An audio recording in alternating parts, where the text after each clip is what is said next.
Bismillahirrahmanirrahim. Assalamualaikum warahmatullahi wabarakatuh. Perkenalkan, nama saya Nafidatul Rofinah dari kelas IPA A dengan NIM 207200024. Nah, di sini saya akan menjelaskan materi kelas 7 SMP dengan bab proses fotosintesis. Nah, proses fotosintesis merupakan hal yang lumrah yang dialami setiap tumbuhan yang hidup. Karena hal tersebut untuk mempertahankan hidup suatu tumbuhan. Nah, di sini saya akan menjelaskan tentang sejarah penemuan fotosintesis, pengertian fotosintesis, dan faktor-faktor yang mempengaruhi fotosintesis. Sebelum kita mengulas lebih dalam tentang proses fotosintesis, di sini saya akan menjelaskan tentang sejarah penemuan fotosintesis terlebih dahulu. Yang pertama, pada tahun 1799, seorang dokter berkebangsaan Inggris bernama John Inhouse berhasil membuktikan bahwa proses fotosintesis menghasilkan oksigen. Ia melakukan percobaan dengan tumbuhan air Hydrilla verticillata di bawah corong kaca bening terbalik yang dimasukkan ke dalam gelas kimia berisi air. Jika Hydrilla verticillata terkena cahaya matahari, maka akan timbul gelembung-gelembung gas yang akhirnya mengumpul di dasar tabung reaksi. Ternyata gas tersebut adalah oksigen. Beliau juga membuktikan bahwa cahaya berperan penting dalam proses fotosintesis dan hanya tumbuhan hijau yang dapat melepaskan oksigen. Yang kedua yaitu pada tahun 1822 oleh Engelmann berhasil membuktikan bahwa klorofil merupakan faktor yang harus ada dalam proses fotosintesis. Ia melakukan percobaan dengan ganggang hijau Spirogyra yang kloroplasnya berbentuk pita melingkar seperti spiral. Dalam percobaan tersebut, ia mengamati bahwa hanya kloroplas yang terkena cahaya matahari lah yang mengeluarkan oksigen. Hal itu terbukti dari banyaknya bakteri aerob yang bergerombol di sekitar kloroplas yang terkena cahaya matahari. Yang ketiga, yaitu pada tahun 1860, seorang ahli botani Jerman bernama Julius von Schech berhasil membuktikan bahwa proses fotosintesis menghasilkan amilum atau zat tepung. Adanya zat tepung ini dapat dibuktikan dengan uji yodium, sehingga percobaan Schech ini juga disebut uji yodium. Yang keempat, Theodore de Saussure, seorang ahli kimia dan fisiologi tumbuhan dari Swiss, menunjukkan bahwa air diperlukan dalam proses fotosintesis. Temuan ini diteliti lebih lanjut sehingga pada tahun 1937 seorang dokter berkebangsaan Inggris bernama Robin Hill berhasil membuktikan bahwa cahaya matahari diperlukan untuk memecah air menjadi hidrogen dan oksigen. Pemecahan ini disebut fotolisis. Penemuan yang terakhir yaitu pada tahun 1905 oleh Blackman membuktikan bahwa perubahan karbon dioksida menjadi glukosa berlangsung tanpa bantuan cahaya matahari. Peristiwa sering disebut sebagai reduksi karbon dioksida. Dengan demikian, dalam fotosintesis ada dua macam reaksi, yaitu reaksi terang dan reaksi gelap.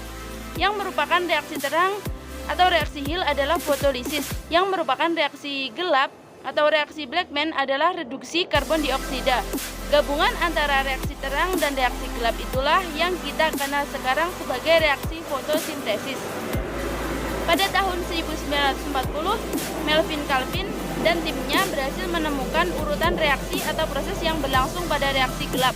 Rangkaian reaksi itu selalu berulang terus-menerus dan disebut siklus Kelvin.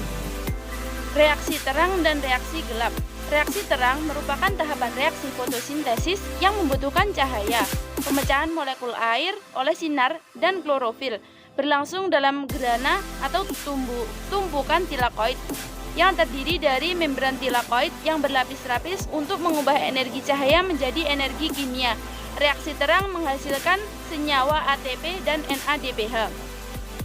Sedangkan reaksi gelap merupakan reaksi yang terjadi tanpa membutuhkan cahaya. Reaksi gelap terjadi di stroma menggunakan energi kimia dari ATP dan hidrogen.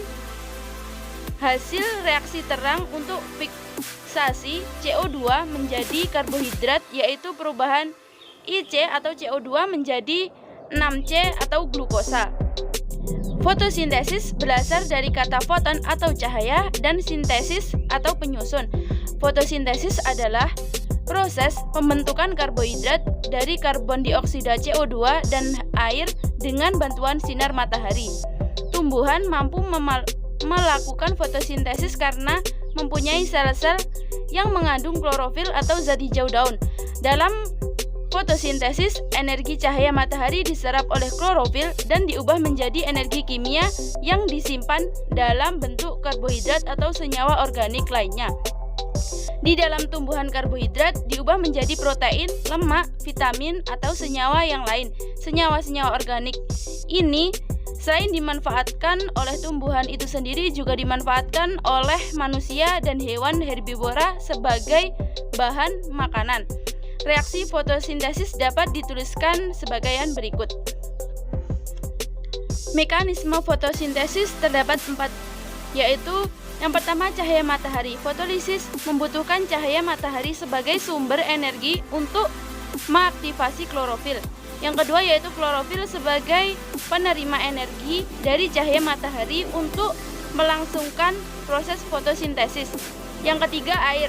Air diambil dari dalam tanah oleh akar dan diangkut ke daun melalui pembuluh kayu atau silam. Yang terakhir yaitu CO2, diambil dari tumbuhan dari udara bebas melalui stomata atau mulut daun.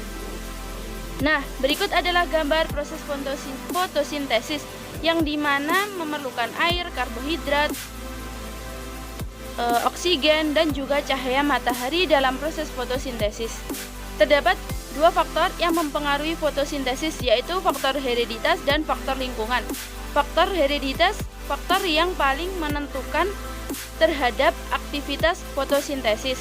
Sedangkan faktor lingkungan yaitu meliputi CO2, klorofil, cahaya, air, temperatur, dan kandungan O2.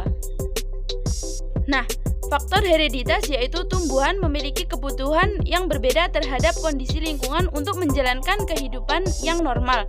Tumbuhan yang berbeda jenis dan hidup pada kondisi lingkungan yang sama memiliki perbedaan pada aktivitas fotosintesis. Keadaan tersebut disebabkan adanya perbedaan faktor genetik atau hereditas. Ada beberapa jenis tumbuhan. Terdapat tumbuhan yang tidak mampu membentuk kloroplas atau tumbuhan albino. Hal tersebut disebabkan adanya faktor genetik yang tidak mempunyai potensi untuk membentuk kloroplas. Faktor lingkungan terdapat 6, yaitu yang pertama, konsentrasi karbon dioksida. Kandungan CO2 di udara sekitar 0,03% dan akan meningkat jumlahnya jika terjadi peningkatan pada pembakaran senyawa organik dan aktivitas respirasi bakteri, fungi, hewan, serta tumbuhan. Kandungan CO2 akan berkurang di sekitar daun jika kecepatan angin tinggi dan suhu di sekitar daun akan meningkat. Yang kedua, klorofil. Semakin banyak jumlah klorofil dalam daun, maka proses fotosintesis berlangsung semakin cepat. Pembentukan klorofil memerlukan cahaya matahari. Kecambah yang ditumbuhkan di tempat gelap tidak dapat membuat klorofil dengan sempurna. Kecambah ini dikatakan mengalami etiolasi, yaitu tumbuh sangat cepat atau lebih tinggi panjang dari seharusnya. Dan batang dan daunnya tampak berwarna pucat karena tidak mengandung klorofil. Umur daun juga mempengaruhi fotosintesis. Semakin tua daun, kemampuan berfotosintesis semakin berkurang karena adanya perombakan klorofil dan berkurangnya fungsi kloroplas. Yang ketiga yaitu cahaya matahari. Cahaya merupakan suatu bentuk energi yang akan diubah menjadi bentuk energi yang lain atau gula oleh klorofil pada proses fotosintesis. Intensitas cahaya yang cukup diperlukan agar fotosintesis berlangsung dengan efisien. Yang keempat yaitu air. Atom hidrogen dari air akan digunakan untuk membentuk rantai karbon pada gula. Ketersediaan air juga mempengaruhi laju fotosintesis karena air merupakan bahan baku dalam proses ini. Faktor lingkungan yang kelima yaitu temperatur. Fotosintesis merupakan reaksi yang memerlukan enzim, sedangkan kerja enzim dipengaruhi oleh suhu. Aktivitas fotosintesis tidak berlangsung pada suhu di bawah 5 derajat Celcius dan di atas 50 derajat Celcius. Suhu optimum fotosintesis sekitar 28 derajat Celcius sampai 30 derajat Celcius. Tumbuhan yang hidup di daerah tropis memiliki enzim yang bekerja secara optimum karena tumbuh di lingkungan yang memiliki kisaran suhu optimum.